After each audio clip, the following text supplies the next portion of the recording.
Dans un petit groupe, le CTO, son objectif, c'est de pouvoir innover, quitte à ce que parfois ça tombe, parce qu'il est en train de chercher son marché, il est en train de développer un produit. Si une entreprise, au niveau business, elle considère que son IT coûte beaucoup trop cher et qu'elle veut peut-être réduire les coûts par 10, c'est le CTO qui va analyser et proposer des stratégies. Quand il y a un problème technique, le CEO, le responsable d'entreprise, il ne va pas aller chercher à savoir qui est en bas. Pour lui, le responsable du problème, c'est le CTO, c'est la personne à qui il va s'adresser. Son rôle est davantage de superviser les équipes importantes, de structurer des processus qui sont solides. Bonjour à tous. Aujourd'hui, on va parler d'un rôle clé dans toute organisation, que ce soit des grands groupes internationaux, que ce soit des grands groupes à l'échelle nationale, des établissements intermédiaires ou des entreprises technologiques. Ce rôle clé aujourd'hui que je vous propose de discuter, c'est le rôle de CTO, pour Chief Technical Officer, qui veut en gros dire le responsable informatique, le responsable technique de l'entreprise, grosso modo. Donc le CTO, c'est un pilier essentiel pour le développement technique d'une entreprise. Mais vous ne le savez pas quel est son rôle. C'est un rôle qui peut varier énormément, dont les contraintes sont différentes selon qu'on est en start-up ou selon qu'on est dans un grand groupe.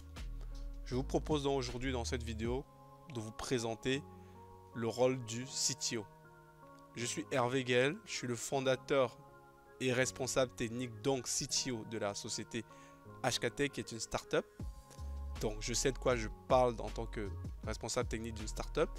Mais en plus d'être responsable technique start-up, je collabore régulièrement avec des grands groupes dans lesquels je discute avec des CTO. Donc ce qui va me permettre aussi de vous donner une vision de ce que c'est que le métier CTO vu du grand compte. Donc je vous propose d'échanger de ça dans cette vidéo.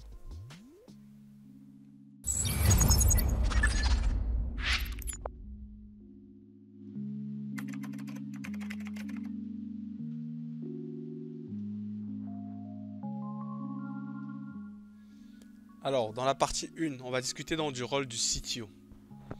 Donc le CTO, comme je l'ai dit précédemment, c'est le leader technique de l'entreprise. Donc c'est vraiment, lorsqu'on parle de tech, au niveau business, au niveau entreprise, au niveau tout, c'est la personne référente. C'est-à-dire quand il y a un problème technique, le CEO, le responsable d'entreprise, il ne va pas aller chercher à savoir qui est en bas. Pour lui, le responsable du problème, c'est le CTO, c'est la personne à qui il va s'adresser. Donc il fait souvent partie de ce qu'on appelle le COMEX, donc où il y a tous les C-level. Donc lui, c'est vraiment cette personne-là qui est responsable de la partie technique de l'entreprise. C'est lui le responsable final. En dessous de lui, il peut avoir des centaines, des milliers de personnes, mais c'est lui qui est la tête pensante, c'est lui qui est le responsable de cette entité-là. Donc il est en charge en fait de la vision technologique de l'entreprise et des choix stratégiques. Donc des choix stratégiques notamment pour le choix des outils technologiques et de la stratégie numérique de l'entreprise. Donc le CTO par exemple, c'est lui qui va décider par exemple si l'entreprise qui était en data center va migrer vers le cloud et qui va se charger de piloter ça. C'est par exemple lui qui va décider si l'entreprise qui utilisait, je sais pas, Microsoft Office 360 va migrer vers Gmail par exemple. Donc c'est vraiment lui qui est en choix, qui est en phase et qui décide de la stratégie technique de l'entreprise en fait. Donc le rôle du CTO est crucial pour assurer la croissance, la pérennité et la stabilité des produits développés par l'entreprise en fait. Donc il a un rôle vraiment clé dans l'entreprise. Le CTO, il ne va pas juste se contenter de superviser l'IT entre guillemets, mais il doit aussi être partie intégrante du business en fait. Voilà. Le CTO, en fait, la vision business doit se traduire par les actions techniques que va réaliser en amont le CTO. C'est pourquoi le CTO, souvent, il est au cœur des décisions business que peut avoir l'entreprise, en fait, que va prendre l'entreprise. Parce que le CTO, il est là pour être un garde-fou, pour pouvoir s'aligner aux objectifs business. Je prends un exemple. Si une entreprise qui aujourd'hui a, je sais pas, 10 000 utilisateurs, se donne comme objectif d'avoir 100 000 utilisateurs en, je sais pas, 2-3 mois, avec tous les impacts qu'il y a en termes de sécurité, en termes de scaling des ressources, en termes d'ingénierie qu'il faut pour pouvoir gérer ces 100 000 utilisateurs, bah, le CTO aura son mot à dire, il sera là pour dire, d'être le garde-fou pour dire au business que attention, ça peut être compliqué. Le CTO a aussi un rôle clé, par exemple, c'est lui qui va décider si à un moment donné, il veut par exemple migrer ses équipes d'offshoring, ses équipes d'ingénierie à l'offshore. C'est le CTO qui va avoir une vision clé là-dedans. Donc je m'explique, si une entreprise au niveau business elle considère que son IT coûte beaucoup trop cher et qu'elle veut peut-être réduire les coûts par 10, c'est le CTO qui va analyser et proposer des stratégies pour dire que je pense qu'on peut réduire des effectifs ou je pense par exemple qu'on peut aller à l'étranger et faire ça. Donc le CTO qui est souvent garant de cette partie-là. Donc c'est un peu ça le rôle entre guillemets de manière macro, le rôle du CTO. Mais on va voir que ce rôle-là, il peut varier selon qu'on est en startup ou selon qu'on est en grand groupe. Et c'est ce que je vous propose de voir les spécificités qu'il peut avoir du rôle du CTO qu'on est en startup ou qu'on est en grand groupe.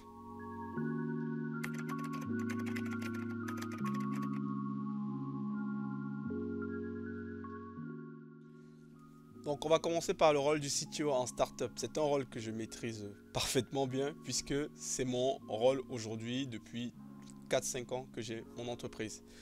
Alors, le rôle du CTO en startup, c'est un rôle multitâche. Donc, il doit être vraiment multitâche. Comme on dit, il doit être hands-on. Il doit avoir les mains sales. Il ne se contente pas juste d'avoir la vision métier business. Non, le CTO, il code les prototypes, il gère l'infra, il gère pas mal de choses en fait. Donc, ça doit être en fait un homme multitâche en fait, qui doit être capable de comprendre le code, comprendre l'infra, comprendre la sécurité parce que c'est lui qui met en général cet élément là. Donc c'est le rôle que moi j'utilise dans mon entreprise, qu'on a une petite entreprise, on est une start-up et j'ai pas les moyens aujourd'hui de pouvoir déléguer cette partie là ou d'embaucher quelqu'un pour cette partie là. Donc quand c'est comme ça, en tant que CTO, c'est moi qui est en charge de ça. Et justement dans les très petites entreprises, le CTO peut aussi avoir le rôle de CEO. Mais de plus en plus on voit des couples CEO-CTO en fait, voilà. Donc, il a vraiment un rôle crucial, le CTO au niveau de la startup. Donc, il faut se voir comme un mouton à 5 pattes qui sait tout faire en fait. Voilà, qui sait coder, qui sait gérer l'infra, qui sait gérer la sécurité. Et c'est souvent lui en fait qui va mettre en place les premiers éléments. Et c'est lui qui va se charger de faire du recrutement, c'est-à-dire sélectionner les personnes, monter une équipe plus tard quand il a du budget, monter son équipe tech et tout. Mais il va continuer à être très près. Et parfois avoir encore la dernière ligne de code sur l'infra, sur le code applicatif, sur ces éléments-là. Donc maintenant, au niveau des startups, il y a des CTO qui ont souvent des backgrounds plus développement et des CTO qui ont souvent du background plus infra. Ou les deux, comme par exemple c'est mon cas.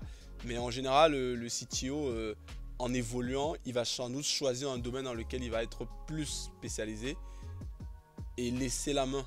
Par exemple, sur la partie développement, il pourra laisser la main, ou sur la partie infra, il va peut-être laisser la main et continuer peut-être à avoir la main sur la partie code s'il estime que c'est super important ou s'il estime qu'il a plus de compétences à ce niveau-là, ou peut-être laisser sur la partie dev et être plus dans la partie infra, la partie sécurité.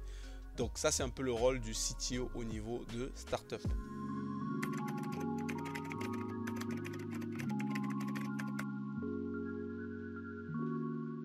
Donc le CTO au niveau startup, il fait face à plusieurs challenges. Le premier challenge qu'il a, c'est le fait d'avoir des ressources limitées. Donc en général, dans une startup ou des très petites entreprises, il cherche encore son produit, il cherche encore son marché, il n'y a pas encore assez de clients, le carnet de commandes n'est pas prêt. Donc le CTO, il n'a pas le choix, il doit faire avancer le produit avec des budgets parfois très limités et des équipes très réduites. Et c'est pour ça qu'il est obligé en fait d'être un mouton à 4, 5, 6 pattes qui doit pouvoir tout faire, tout comprendre et exécuter rapidement. Donc ça, c'est le premier challenge auquel peut faire face le CTO. Le deuxième, c'est l'adaptabilité.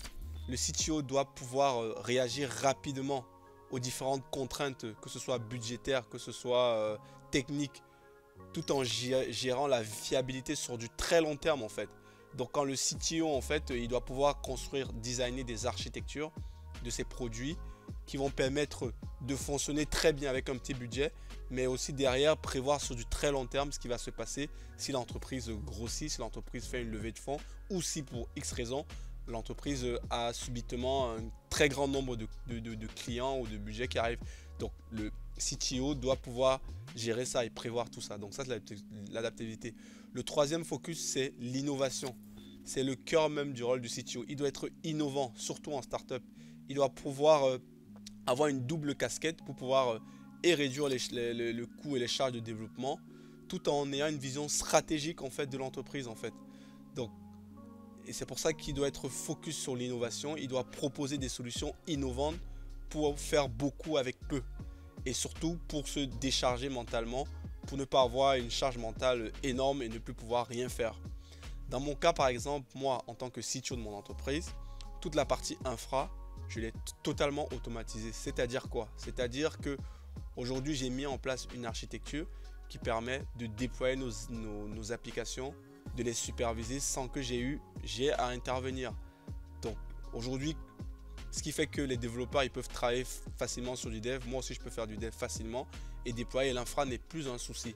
Parfois je peux intervenir sur l'infra quand il y a des mises à jour, quand il y a un nouveau composant à intégrer, mais la plupart du temps je ne passe pas mon temps à taper les commandes Linux ou à gérer les problèmes sur les serveurs, à gérer les pipelines qui fail, parce que en amont j'ai pris le temps, j'ai innové en interne pour pouvoir consolider tout ça et avoir quelque chose de robuste qui nous permet de ne pas perdre du temps dans la partie infrastructure, mais de pouvoir être focus dans le développement des logiciels de nos clients et surtout de pouvoir aussi avoir des mesures de sécurité qui me permettent de garantir que les données de mes clients sont sécurisées sans que je sois tout le temps 24 heures sur 24 à être connecté à regarder ce qui se passe.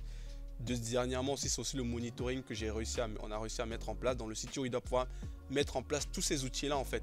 Donc c'est pour ça que CTO en startup, ça requiert quand même une certaine expérience, ça requiert quand même un certain vécu pour comprendre les technologies, pour avoir déjà travaillé avec un certain nombre de technologies, pour ensuite pouvoir retranscrire ça dans quelque chose de stable, de robuste, mais de peu cher. Donc ça c'est un peu le rôle de CTO quoi, dans une entreprise.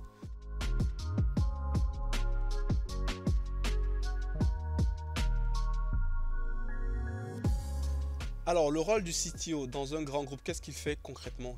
Ça consiste à quoi? En fait, dans un grand groupe, c'est un peu différent. C'est pas totalement différent, mais c'est quand même grandement différent. Pour moi, c'est pas les mêmes métiers. En général, vous allez voir les CTO de start-up, c'est des gens qui sont relativement très jeunes. Mais par contre, dans les très grands groupes, les meilleures entreprises du monde, les très grands groupes, c'est souvent des personnes très expérimentées. Le CTO en start-up, il va faire beaucoup de code, il va être encore dans l'infra, il va gérer pas mal de choses. Par contre, le CTO dans un grand groupe, il touche presque plus le code en fait.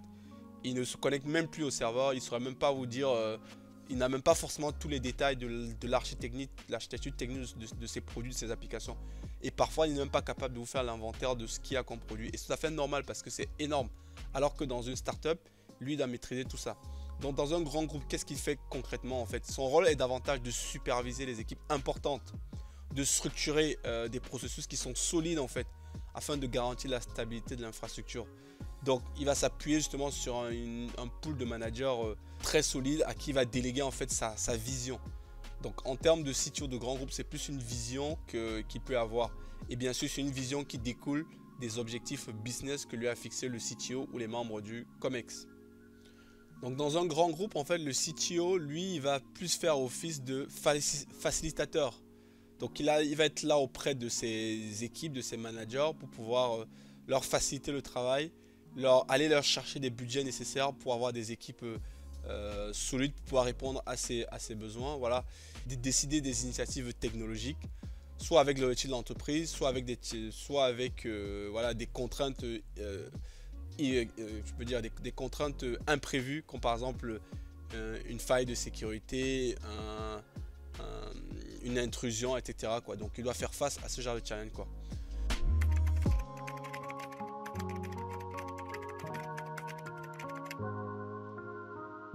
En parlant de challenge, c'est quoi les challenges principaux auxquels fait face le CTO dans une grande groupe? Donc il y a le fait d'abord de gérer une très grande équipe. Donc les CTO dans des grands groupes, ils ont parfois des centaines de milliers de personnes en dessous d'eux en fait. Donc et lui doit réussir à faire collaborer ces équipes-là avec des profils variés, des compétents, et parfois il ne connaît même pas 90% de ces équipes-là parce que c'est tellement grand en fait. Il doit s'assurer de la conformité, s'assurer que voilà, l'entreprise est conforme et qu'elle respecte les réglementations, notamment tout ce qui est RGPD, sécurité des données, hébergement des données, choix de comment les données sont traitées, etc. Donc c'est ce genre de truc ça c'est le deuxième objectif qu'il peut avoir. En troisième, il doit être dans l'innovation tout en gardant une certaine stabilité. Donc le CTO dans une grande entreprise, son premier objectif c'est de s'assurer que le service marche. Dans un grand groupe en fait, les objectifs ne sont pas les mêmes que dans un petit groupe. Dans un petit groupe, le CTO, son objectif c'est de pouvoir innover, quitte à ce que parfois ça tombe, parce qu'il est en train de chercher son marché, il est en train de développer un produit. Dans un grand groupe, le rôle du CTO est différent. Lui, son objectif dans un grand groupe, c'est la stabilité, c'est que ça marche. L'innovation, c'est important, mais c'est pas le plus important. Le plus important, c'est que ça marche, parce que en général, le grand groupe, il a des dizaines de milliers, des centaines de milliers de clients. Ils font des millions et des milliers de chiffres d'affaires. Les impacts qu'une application tombe, les enjeux ne sont pas les mêmes, sont énormes en fait par rapport, comparaison à un CTO d'une startup. Donc c'est pourquoi lui, son rôle vraiment, c'est d'assurer la stabilité. Voilà. Dans ce contexte, en fait, il est rarement dans le hands-on, comme j'ai dit. Donc c'est très rare qu'un CTO dans un grand groupe va écrire des lignes de code, va se connecter sur les serveurs, va faire des opérations. Bien sûr qu'il a eu à le faire dans le passé, c'est qu'il donne quand même une grande vision, une grande maîtrise, il comprend le métier, il comprend ce que c'est, mais il n'est plus dans le hands-on. Et en général, les CTO des grands groupes, ils ont rajouté à leur casquette de tech, ils ont rajouté souvent des diplômes de management en plus. Alors que dans le cas des startups, c'est pas forcément le cas. Le CTO, c'est souvent encore un ingénieur qui a les mains sales, qui est au quotidien à résoudre des problèmes techniques, à faire du code, à gérer de l'infra, etc. Alors que dans les grands groupes, ce n'est plus ça. C'est plus un manager. C'est réellement un manager au sens propre du terme en fait. Il est là pour gérer les équipes. Voilà.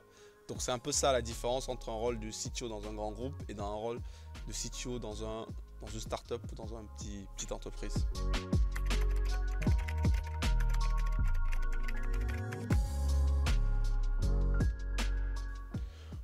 L'autre rôle important du CTO, c'est de pouvoir mettre en place des actions qui vont soutenir la croissance de l'entreprise tout en gardant une certaine stabilité, voilà, sur du très long terme.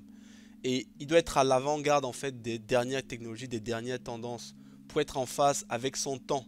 C'est pourquoi un CTO, ça va être quelqu'un de visionnaire, ça va être quelqu'un de curieux, de quelqu'un de super cultivé, qu'il soit dans une startup ou qu'il soit dans un grand groupe. Même si les challenges, on les a vus, le métier n'est pas tout à fait pareil. Voilà. Donc son rôle souvent, c'est de bâtir les ponts entre les objectifs business et de traduire ça en objectifs technologiques qui vont permettre de soutenir, qui vont permettre à l'entreprise de pouvoir répondre à ses objectifs business en fait.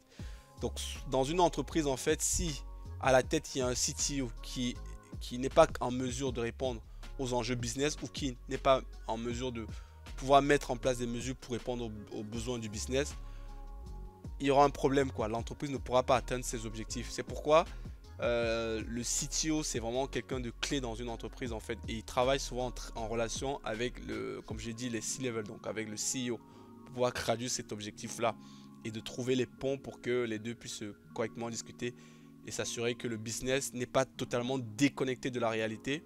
Et en même temps, le CTO doit aussi pouvoir proposer des solutions qui vont permettre à l'entreprise d'accélérer, de rester au top ou de pouvoir surpasser ses concurrents.